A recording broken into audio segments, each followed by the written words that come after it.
If you're always looking for new recipes, but you're a little afraid to try them sight unseen, that's what I'm here for. This is Winter Dinners, and I only share recipes that we have tried and loved. Hey y'all, I'm Mandy, and this is Mandy in the Making. To start us off, we're doing something very simple and very quick. We are just making chicken fajitas, but without the shell. You'll see what I mean. I'm preheating my oven to 400. Okay, to get started, I have split my 2 chicken breasts in half just because they were super thick. And I'm just gonna place them here in this baking dish. I did go ahead and grease the baking dish. If you wanted to, you could always cut these up into chunks. Just go ahead and do that earlier. That'll make it cook a little bit faster though, so just be careful. Now I've got my spices. I'm just gonna mix these around. So these are chili powder, ground cumin, paprika, and smoked paprika. So the recipe just calls for regular paprika. I decided to add a little bit of smoked as well. So we're just gonna sprinkle this over our chicken. We're gonna reserve some for our vegetables as well. You could definitely just use garlic powder, but I just prefer a little bit of minced garlic. Spread it out a little bit. And lastly, I'm just gonna add a little salt and pepper. And then we're also just going to drizzle this with just a little bit of olive oil. Let's set this to the side. And now I just need to chop up my veggies. I have a red and green bell pepper. I'm adding in a jalapeno just for our preference because we like the heat, and an onion. Okay, now we're just gonna throw all of our veggies on top of our chicken, and we're gonna take the last of our seasonings and just sprinkle them over top. Just a little more salt and pepper.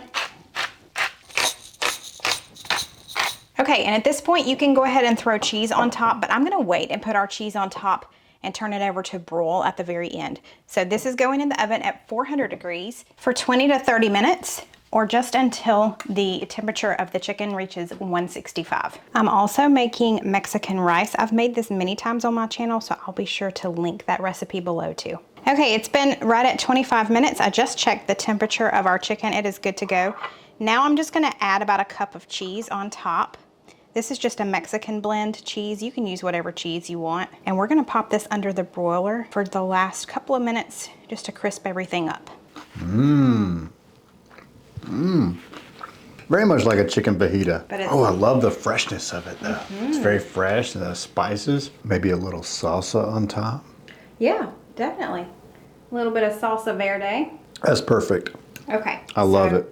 Highly recommend the salsa on top. Yes. Okay. This is really good. I'd recommend salsa on top. You don't need it, but just adds a little something to it. Makes it a little more, I guess, authentic, if you want to say that. Yeah, sure. So I agree with Steven. I put a little bit of the tomatillo salsa, or the salsa verde, on top as well. And this paired with the rice is perfect. If you wanted to cut up your chicken and put the rice on the bottom and just put all of this on top, it could become like a chicken fajita bowl. But this is delicious. I'm gonna interrupt our winter dinners flow with a little leftover makeover. Basically, when we have leftovers, we get kind of bored with them sometimes, and it's fun to kind of change it up and turn it into a completely different meal, which is what I'm gonna do with the leftovers from our chicken fajitas. The next day for lunch, I made a completely different meal, and it had a completely different flavor and feel to it. And it was so good and so easy, just throwing in a few more ingredients and just changing it up completely. So if this is something that you're interested in seeing me do from time to time, when we have leftovers and just when I change it up into something else, give me a thumbs up and leave me a comment below, because right now we're gonna jump into our leftover lunch from the chicken fajitas. Enjoy. So I've got this smaller Dutch oven over here. I'm gonna heat it to about medium. And we're gonna add just a little bit of avocado oil in here. If you've been around for a while, then you know my son is allergic to avocado, but he is not planning on eating this. So we're going to throw just a little bit of that in here, and we're gonna heat our leftovers through before we add all of the components of the soup. While this is heating through, I'm gonna go ahead and add a little more garlic in, because why not? I did just use my mix and chop as well, and just chopped up the pieces a little more. We may use an immersion blender at the end. I'm not sure. It just depends on the consistency and what I think. I originally was gonna use this fajita seasoning mix, but honestly, I don't need the entire pack and I would hate to waste it. So I'm just gonna throw in a little more cumin and some chili powder just to give it a little extra flavor. But I am using Rotel and not just regular diced tomatoes, so that has a lot of flavor already built into it. I'm also gonna add the juice of 1 lime, and I'm also gonna add some chicken broth, and this is completely personal preference on how much you add, so I'm just gonna add a little bit at a time. Okay, let's let this heat through for just a minute, and then we're gonna come in and use an immersion blender and just blend this up some. Okay, now that this has come up to a boil, I am turning it off. I'm gonna remove it from the heat and let it cool for just a minute, and then we're going to fog up the camera. We'll let it cool for just a minute, and then we will attempt to blend it up just a little bit, just so it's not super chunky. Okay, so I really couldn't show you doing the immersion blender because, and if you don't know what I'm talking about, this is a handheld immersion blender. Because it's so shallow and I didn't have a lot of soup, I mean, I was just doing this with leftovers, so I'm using what I had, it was kind of spewing everywhere. See that? Yeah, so I didn't do it too much. I just broke it up a little bit, and I am now reheating our Mexican rice from last night. We can pour it over that, or we can serve it on the side, however we want. Steven doesn't normally like chicken leftovers. He's not a fan. So instead of it going to waste, repurposing it is a lot smarter. Can you tell that's leftovers? No. Ha-ha. Whoa, that is really good. Is it? Probably better than the original. Oh, wow. This is delicious. Okay. Very delicious. I mean, you don't need to add nothing to this. Well, I'm excited to give it a try. Okay, I'm with Steven. This was probably better than the original way we made the chicken fajitas. This is so good. Takes it leftovers to a whole different level. It really does. I mean, just, it's like last night was kind of a teaser. It was like the introduction to the greatness. This is so good, y'all. So if you have leftovers of chicken fajita night or any type of fajitas, turn it into a soup-ish, and putting it over top of this rice is just perfect. Oh man, it's wonderful. So I know this is called winter dinners, but for the sake of time this week, I don't have time to film a third dinner in order to be able to get this video up. So instead, I'm gonna film a dessert. And it's a dessert I haven't tried before, but it's so easy. It is baking, but I think it's pretty much foolproof. With it being strawberry season right now, I have a lot of strawberries that I need to use up. So today we are making a strawberry cobbler. Believe it or not, I'm completely out of all-purpose flour, so I'm just gonna use self-rising flour today and just omit adding the baking powder. Of course, I will have the recipe linked below, but I just need that, some sugar, some butter, an egg, and of course, the main ingredient, strawberries. Let's start by preheating the oven to 375. I've got an 8x8 casserole dish. I'm just gonna spray it with some nonstick spray, and then we're gonna slice our strawberries and put those directly in here. Okay, now that that is covering the bottom of the pan, let's move on. To this small bowl, I'm gonna add in 1 cup of flour. Remember, I'm using self-rising. If you're using all-purpose flour, you would add in 1/2 teaspoon of baking powder. And then I'm also adding in 1 cup of sugar. Let's just stir all of that around first, and then we're gonna add in our egg. Our 1 egg that we have already beaten. And now we're just gonna mix this around, and it should get kind of crumbly. Now we're just gonna dump this mixture on top of our berries. And lastly, I still have flour all over my hands. Lastly, I have 1/2 stick of butter. I'm just gonna cut this into cubes, and we're just gonna place it all over the top. That's it. This is going in a 375-degree oven for about 45 minutes. Let me show y'all what this goodness looks like. I'm taking all my berries now. Right, here we go. Wait, wait, wait. It's hot. Blow it off.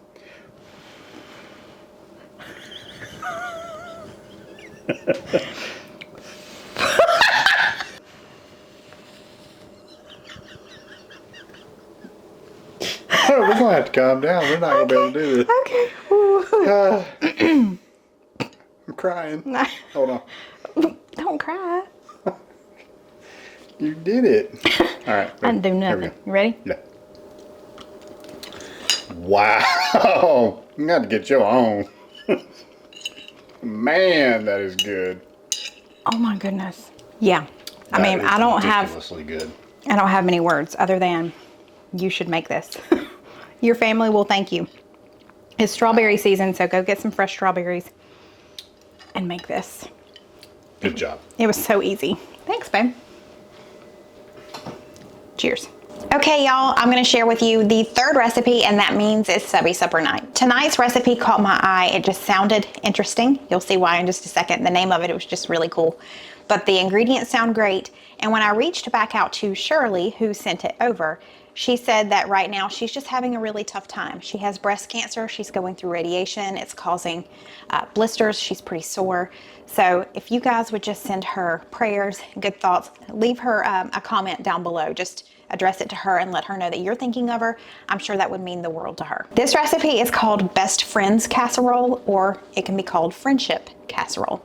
And the whole kind of idea behind it is that it will make one 9x13 pan, or you could split it up into two 8x8s. So if you wanted one for tonight and then you wanted to freeze one, you could. Or where the friendship part comes in, you make one for your family and then take the other one to someone else's family. I'm just gonna make it all in one 9x13 tonight, but I just wanted to kind of explain where that name came from. This starts out in the Instant Pot. It is so easy. And then we just will put it in a casserole dish, top it with some cheese, and stick it in the oven just to let that melt, and we're done. Okay, to get started, we are going to turn our Instant Pot to the saute function. There it is. And we'll let that heat up. While I'm waiting on my Instant Pot to come up to temperature, I'm just going to preheat the oven to 350. Now that our Instant Pot is hot, I'm going to put in 1 pound of turkey. We're also gonna add in our onion. There's a couple of green peppers in there. We'll add those later. The recipe calls for salt, pepper, garlic powder, onion powder. All of that is in here. This is Auntie No-No's everything seasoning. It's my favorite seasoning. We use it pretty much daily in our house. So I'm just gonna add some of that and some Italian seasoning. This is about a half a teaspoon of Italian seasoning. All right, so let's just cook this until it's done. Okay, so Stephen was just looking at this. He said, that looks like it needs some more pepper. So we're gonna add more pepper. Sometimes you just have to add things Till it feels right. I've got 3 cups of beef broth. We're just gonna pour this in. That. Oh yeah. And we're just gonna make sure we scrape the bottom. You don't wanna get your burn notice on here. There's not much stuck to the bottom of mine, but I'm just gonna scrape along the bottom. I'm gonna go ahead and turn off my Instant Pot as well. Now we're gonna add in the egg noodles. I've got a partial bag and then I have a whole bag here. You want about 12 ounces. This is a 16-ounce bag, so I'm just gonna kind of eyeball this. Right on top of our egg noodles, I'm gonna add in my diced green onion. Diced green peppers. Peppers, diced green peppers, thank you. You're welcome. And then lastly, I'm gonna add in a can of tomatoes. You can get petite diced. I didn't have, or my store didn't have petite diced, but it did have this with the basil, garlic, and oregano, so I thought that sounded good. Here, you want to resist the urge to stir.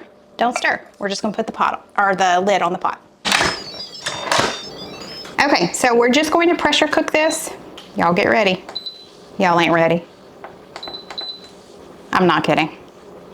For 1 minute. Okay, this just came up to pressure. Once this counts down from 1 to 0, we're gonna let it slow release for 5 to 7 minutes.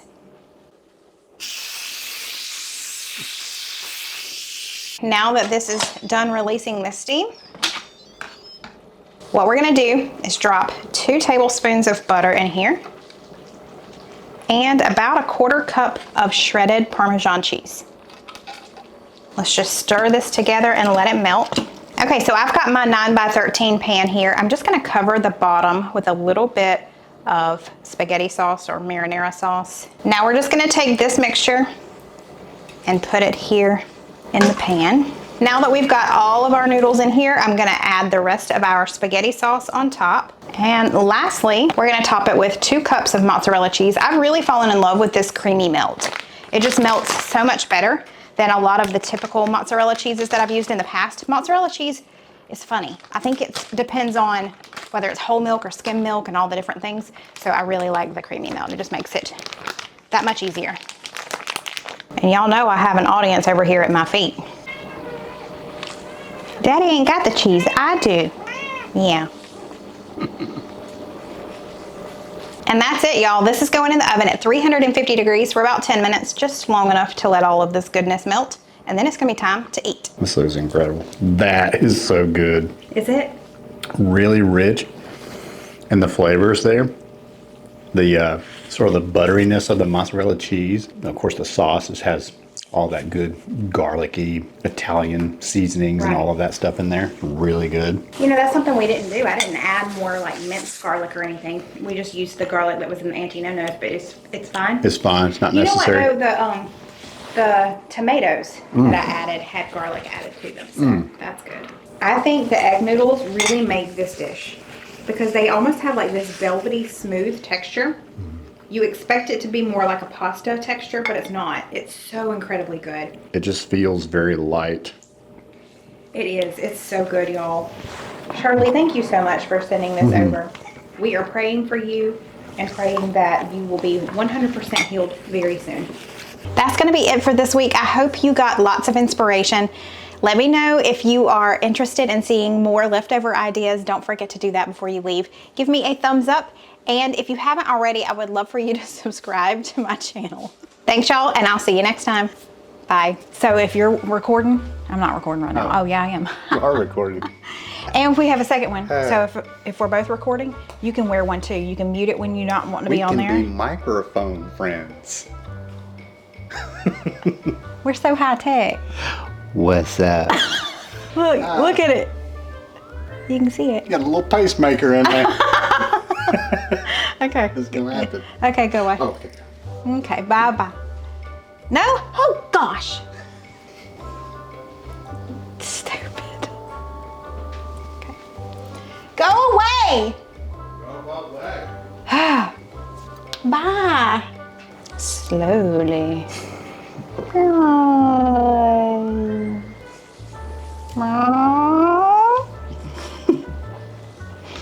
You want a spatula?